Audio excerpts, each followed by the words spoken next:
Bonjour et bienvenue sur RDC UKTV, votre média de référence pour déchiffrer l'actualité politique, sociale et culturelle en RDC. Avec des analyses approfondies, des enquêtes de terrain et des programmes captivants, nous vous informons pour sensibiliser. Rejoignez notre communauté, aimez, commentez, partagez et surtout abonnez-vous pour rester informé des réalités qui façonnent la RDC en Afrique et partout dans le monde. Félix Tshisekedi échange avec Massad Boulos sur le suivi de l'accord de paix signé à Washington.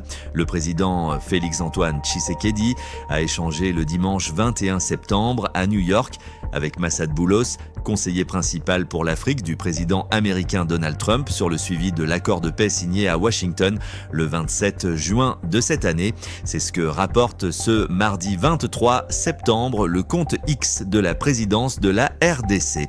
Massad Boulos a également réaffirmé l'engagement des États-Unis d'Amérique aux côtés de la RDC en vue de retrouver une paix définitive face à la situation que connaît l'Est de RDC depuis plusieurs années. Les deux personnalités ont aussi discuté du partenariat stratégique entre la RDC et les États-Unis et réaffirmé la volonté des deux parties de pouvoir le finaliser dans un proche avenir, ce qui devrait attirer le maximum d'investisseurs américains en RDC, note la présidence. La République démocratique du Congo et le Rwanda ont franchi une étape importante dans la quête de la paix en signant le 27 juin un accord de paix à Washington. Cet accord, conclu sous l'égide des États-Unis, vise à mettre fin au conflit qui ravage l'est de la RDC, où, selon plusieurs rapports d'experts de l'ONU, le Rwanda a déployé ses troupes en soutien au groupe rebelle M23. Le président américain Donald Trump a salué l'accord de paix et s'est engagé à mettre fin à la guerre qui sévit dans la région depuis plus de 30 ans. C'est un nouveau chapitre d'espoir et d'opportunité, d'harmonie, de prospérité et de paix qui s'ouvre pour toute la région. Cela a pris beaucoup de temps, s'est réjoui le président américain le jour de la signature de cet accord. Sénat, la première conférence des présidents dirigée par Sama Lukonde, examine l'avant-projet de calendrier des matières de la session de septembre 2025. Sama Lukonde, président du Sénat, a présidé lundi 22 septembre la première conférence des présidents de la session ordinaire de septembre 2025. Cette rencontre avait pour principal objectif l'examen et l'adoption du projet de calendrier des travaux à réaliser durant toute la session. La rapporteure du Sénat, Nefertiti Ngundiaza, a confirmé la première plénière de cette session sera convoquée incessamment. Ce qu'il faut retenir, c'est que nous venons de tenir notre première conférence des présidents pour examiner le calendrier des travaux. Nous voulons informer la population que le Sénat est prêt pour entamer ses travaux, a déclaré Nefertiti Ngundiaza. Cet avant-projet de calendrier doit être soumis à la plénière en vue de son adoption. Il est généralement composé des matières nouvelles, mais aussi des arriérés législatifs. Parmi les nouvelles matières figure notamment le projet de loi de finances pour l'exercice 2026 et le projet de reddition des comptes pour l'exercice 2024 déjà déposé au niveau de l'Assemblée nationale. Une fois que le calendrier sera adopté en plénière, il restera ouvert et susceptible de continuer à recevoir de nouvelles matières. Le Parlement congolais a ouvert lundi 15 septembre sa session ordinaire de septembre 2025 conformément aux dispositions de l'article 115 de la Constitution. Traditionnellement consacrée au budget, cette session aura toutefois d'autres priorités dans son agenda, allant de son fonctionnement interne au contrôle de l'exécutif et de la situation sécuritaire dans l'est de la République démocratique du Congo. Cette session parlementaire est particulièrement attendue car elle portera notamment sur l'examen du projet de loi de finances pour l'exercice 2026 et le projet de loi portant reddition des comptes pour l'exercice 2024. Outre l'examen de la loi des finances 2026 de septembre, examinera aussi d'autres matières importantes, mais aussi elle mettra un accent sur le contrôle parlementaire. Le député national de l'opposition, Christian Mwando Simba, s'est dit choqué par les irrégularités qui ont caractérisé la démarche de destitution de Vital Kamerhe de son poste du président de l'Assemblée nationale et de la rapporteuse adjointe Dominique Munongo.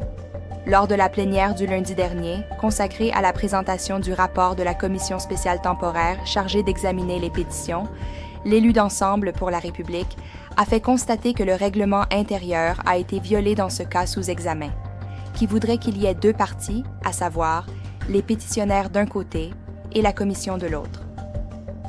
Dorénavant, en RDC, on peut être juge et partie, parce que le règlement intérieur nous dit que lorsqu'on constitue la commission, il y a deux parties. Il y a des pétitionnaires et des personnes contre lesquelles l'action est dirigée. Or, dans la commission que nous avons instaurée, il y a des pétitionnaires. Donc, il y a une partie qui est juge.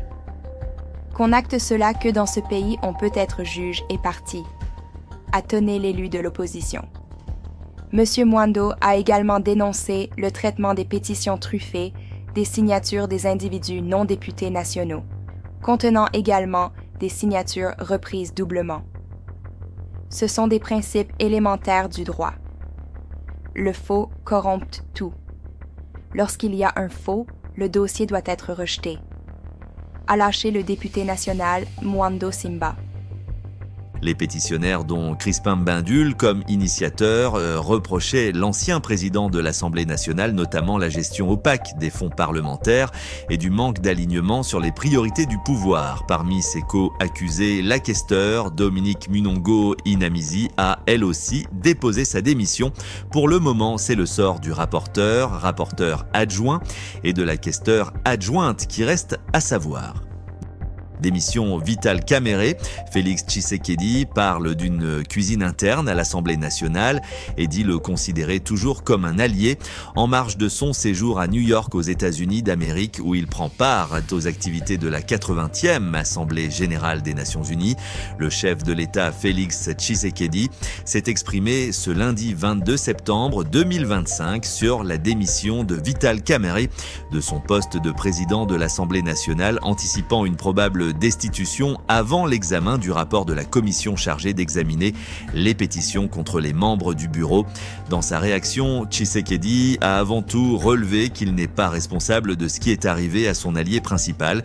J'ai appris, comme vous aussi, aujourd'hui la démission du président de l'Assemblée nationale. Ce que je tiens à vous dire, c'est qu'il y a quelques jours, moi j'avais reçu dans le cadre d'une réunion interinstitutionnelle tous les chefs de corps de nos institutions, les présidents de l'Assemblée nationale et du Sénat, la première ministre, le président du Conseil supérieur de la magistrature.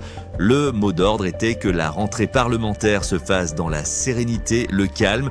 Je crois que vous avez suivi les discours des rentrées. Ils ont été justement dans ce sens-là, a déclaré Félix Tshisekedi à une question lui posée lors d'un déjeuner de presse organisé à New York.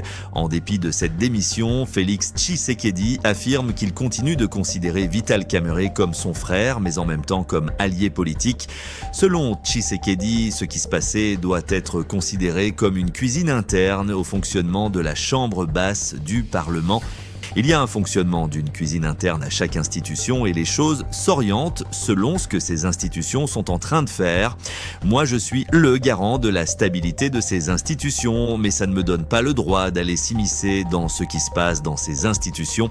S'ils ont décidé de défier leur présidence et leur cuisine interne, mon rôle à moi était que les droits de tout le monde soient respectés et que l'institution elle-même, sa stabilité est sauvegardée, c'est ce qui m'importe. Mais le chef de l'État laisse aussi le champ libre à Kamerhe dans leurs relations politiques. Sauf si M. Vital Kamerhe en décide autrement, mais je ne vois pas pourquoi.